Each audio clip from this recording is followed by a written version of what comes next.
When I started in business, I made a lot of mistakes.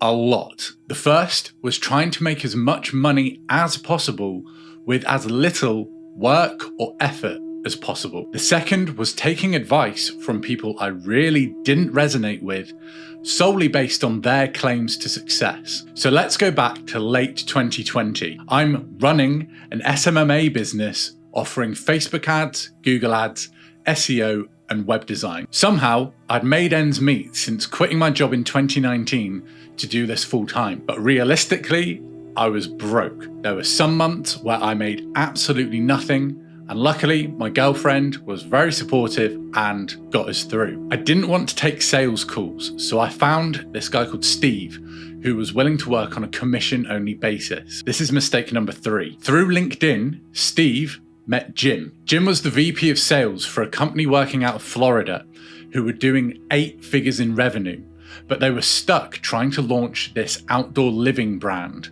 After a short conversation with Jim, it became very obvious that they hadn't even tried Facebook ads. And here's where I got something right. We did a trial month of Facebook ads for them and got them more leads than they had ever expected. It was a win. This led to them signing up for the Facebook ads service, $3,500 per month management fee. They then opted to have SEO at $1,800 a month and Google ads for $2,000 a month as well. And this was all for the outdoor living brand they were launching. But a week later, they then also decided they wanted a more comprehensive SEO package for their parent company, the one doing 8 figures a year. And this was another $5,000 in revenue. So all in all, $12,300 in monthly recurring revenue for me. I was on top of the world, but I'd fucked up big time. So mistake number 4, along with avoiding sales, I was avoiding fulfillment. I'd partnered with what was supposed to be a very reputable white label agency. And here's the thing, even to this day, I know very little about Google ads and SEO. But seeing what was possible with this client, I started learning more. I figured that if I could learn to sell these packages to more clients, then I would be set for life. But the more I learned, the more that I could see the white label agency were using black hat strategies and not fulfilling on the promises that they'd given. I watched as things on the back end went from bad to worse. But back in the real world, things weren't any better. Towards the end of my time with that client, it came to light that Jim was a pathological liar. Everything he promised to the CEO, everything he said he had been doing to grow the business was total BS. And if there's anything you really, really don't want in business, it's to be affiliated with a serial liar. It puts you under scrutiny, no matter how pure your intentions are. Hello, mistake number 6. And to compound on this, the CEO, who I never met, took his Trump support to a whole new level. He decided he didn't want to work with anyone that wasn't American, especially a Brit like me. At least that's what I was told. So, after 6 months of life-changing money coming my way from a single client, it all came crashing down. Severance.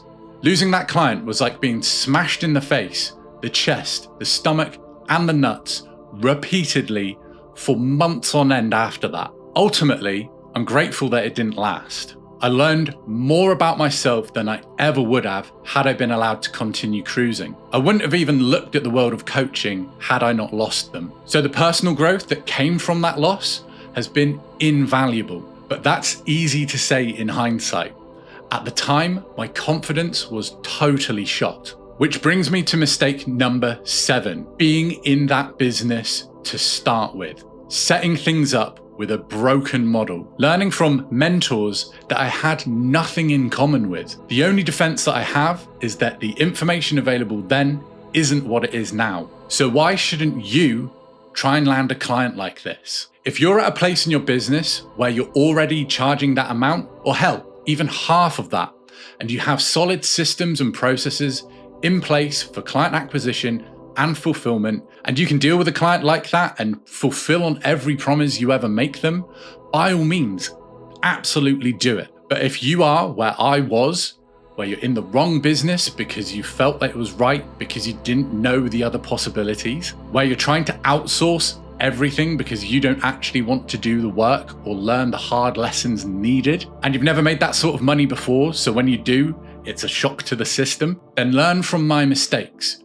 Do not try and land a $12,300 a month client. So what should you do? Number one, figure out what business is right for you. Learn the skills before you ever outsource.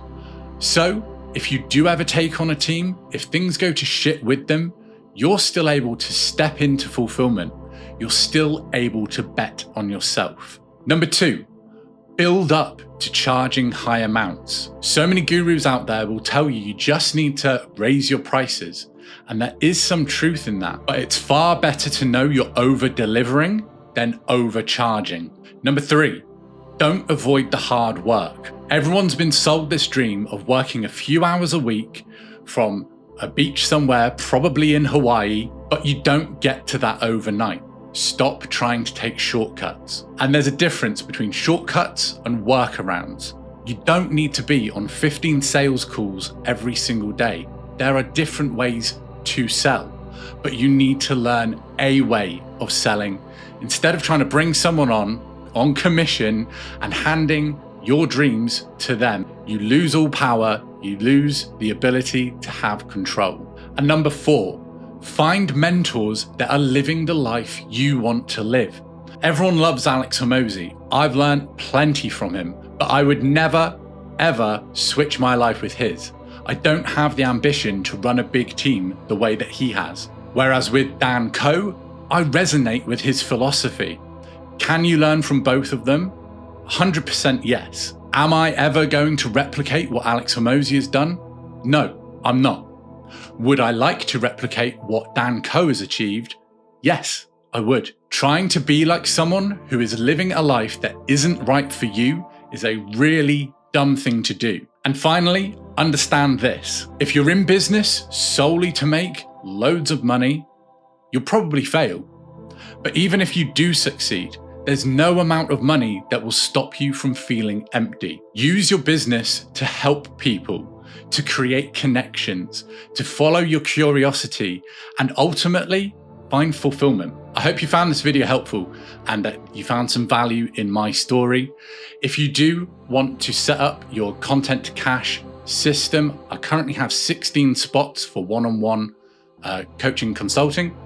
You'll find a link to apply for that down below. And until then, I hope you have a great day and keep being rad.